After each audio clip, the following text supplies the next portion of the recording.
Hi everyone. Today's episode will be a bit different from what you're used to. Today I'll be telling you a bit of a story and trying out this device.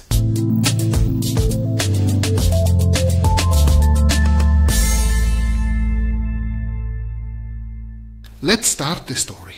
I don't know if you knew this, but the hairdryer was invented about 140 years ago by a French hairdresser named Alexandre Godefroy. This is very strange because the hairdryer is a product that it's part of our daily lives, and we really can't imagine our life without it, and we can't really imagine what life was like without a hairdryer. There certainly was such a thing, because before 1888, before Godefroy invented this hairdryer, there was nothing people could use to dry their hair, so if they washed their hair, they sat out in the sun and then dried off. This was fine as long as the sun was shining, but in winter it was a bit problematic to sit outside with wet hair. So it was time for someone to invent a hairdryer, and Godefroy invented the hairdryer. Of course, it didn't work like today's hairdryers. His hairdryer was basically just a hood and a tube that were connected with a boiler, and the heat from the boiler flowed into the hood through this pipe, and there she dried her hair. Then, of course, development started, and they began to develop electric products. And around 1920, the first motorized hairdryers appeared. Don't imagine them like today's hairdryers, but rather like a vacuum cleaner. And these worked with a vacuum cleaner. They connected a tube to the output side of a vacuum cleaner, and through this they blew warm air into a hood, in which the ladies, it was in the hairdryer, and dried their hair. The first normal one, hairdryers similar to today's machines, also appeared sometime after 1920. These were already handheld dryers with handles. Essentially, not many were different from machines today. So these were already old by 1920. In every way, they were like a modern hairdryer. Of course, they were larger. Of course, they were weaker, and of course, they were heavier. But the principle itself hasn't changed much in recent years, about 100 years. Of course, progress didn't stop. New things kept coming, new hairdryers, and what we are used to nowadays is pretty much this thing. We both know this. The warm air comes out here in the front, the cold air goes in at the back. Here is a filter grid that can be cleaned if it gets dusty. Somewhere in the front, there is a heating element. It has switches that you can use to turn it on and off, plus a button. You can blow cold air, and you can also adjust the temperature of the hot air. So this is a modern hairdryer, more or less. But a professional hairdryer does not look like this anymore. A professional hairdryer looks like the one I want to show you in this video. This is the JIGOO H300. As you can see, there is a difference between the two hairdryers. This one is bigger and this one is better. But how does this hairdryer differ from the traditional solution? In so many things. The first and most important thing is that there's no opening in the back where cold air could get in. However, there's a small ring where the heat comes out. The buttons look roughly the same as on older devices. There's a lower button where you can adjust the temperature. There is a top button that can be adjusted. The revolution measures how much air the hairdryer blows out. The interesting part starts here, because with this single button we can create 4 types of conditions. We have cold air, we have lukewarm air, warmer air, and a circulating air option. We can also make air that alternates between hot and cold with it. The RPM is not that interesting. We have 2 RPMs. What might be important though is if we turn on the hairdryer. Then you can see that there is a glowing ring light which changes its color according to that, using hot air to filter heat. That's pretty much it. What's also interesting about this device, at least the visible part, is that bottom thing. Here is a magnetic holder grill. You can remove it from here, and underneath there is a filter. You can clean it. This is basically the filter found here at the back of this hairdryer. It turns out that the air in this hairdryer flows in from an unusual place, not the batch, but here below, and the motor, and the fan that blows the air, the opening, What's interesting about this, by the way, is that this motor is brushless. And it's also very interesting that it can go up to 110,000 revolutions per minute. What's interesting about it? The temperature control is interesting. It's interesting because it has intelligent temperature control. It works by taking samples 100 times per second, so it measures the temperature of the outgoing air 100 times.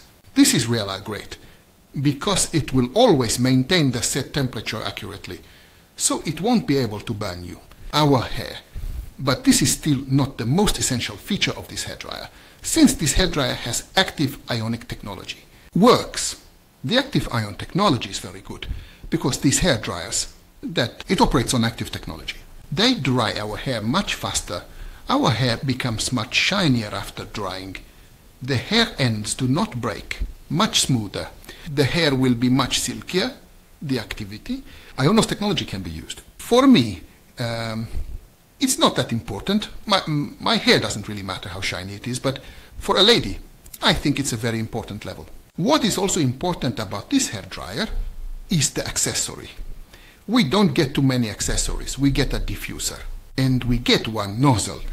What's interesting about these parts, accessories, that there's nothing to snap on to attach the hair to it. It's simply held in place by a magnet. As with the diffuser, of course. This magnet is only strong enough that we won't accidentally knock it over. The accessory can be removed from the hairdryer relatively easily. It can be rotated, and you can do a lot of things with it. This is a really convenient thing because they won't. The snapping tabs will never wear out or break. The magnet will always retain its magnetism. So far, I think everyone has been convinced it's really a very good little hairdryer. But for me as a man, it's really not about these technologies. Those that are really important, since drying my hair never took long anyway. Although they say you can dry it in about half the time. And the manufacturer promises that we can dry short hair like this in 1 minute. I'm not saying I can dry my hair with it in 1 minute, but in 2 to 3 minutes, from soaking wet to dry, easily. However, even with such a traditional hairdryer, it doesn't take more than 4 or 5 minutes, so for me, this is not really a big deal. But for a lady with long hair, I think it can be very important that the hairdryer dries the hair quickly, skillfully, and without tangling the hair. But what is much more important to me is this hairdryer is incredibly loud, has a completely different sound than this one. Normal if additive, which is really useful now during lunch, because when my partner starts blow drying her hair in the bathroom, we don't have to turn up the volume. The TV. I'll show you this. I brought a noise level meter here. With this noise level meter though, I can show you the difference in sound between it and the other hairdryer. So let's see, I'll turn this on. I'll move the fog bus here. This will succeed. Like this, you see it and can try. I placed the hairdryer about 1 meter away from the cell.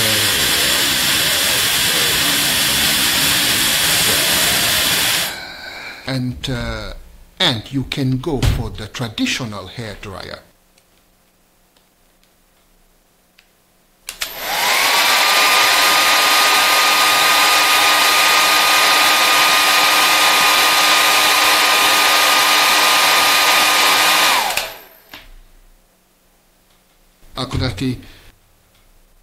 I think that difference was noticeable. I'll turn it on again for you, even without measuring, just like this. Feel the difference between the two structures. Poi sì che questa tunica sovra, netto cristallo, che ci corta come subtitles provided by the Amara community. So, for me as for short-haired men, this may be the most important sound. But I think you can also sense that this hairdryer represents a completely different quality than an older one. The best traditional hairdryer. This hairdryer is essentially a professional device. So maybe that's how hairstylists are different. Even more expensive. Even more professional devices that are used there, which are a little smaller than this, a little smaller even. What can also be said about it is its grip in terms of appearance, material usage, and assembly quality. We're talking about an absolutely premium product. So I don't think anyone will have a problem with this. No one will feel like they wasted money. Because, for example, the hairdryer was built from poor quality plastics. That's about it. I don't want to drag it out any longer. The point is that this hairdryer can be purchased currently for around 26,000 forints. It is purchased from Europe warehouse. So, if you want one, you'll find the link and the coupon under the video on YouTube. Where and for how much you can buy this jig. That's about it for this week's test. I'll be back next week with something entirely different, but even I don't know exactly what they're saying. Until then, be good and goodbye.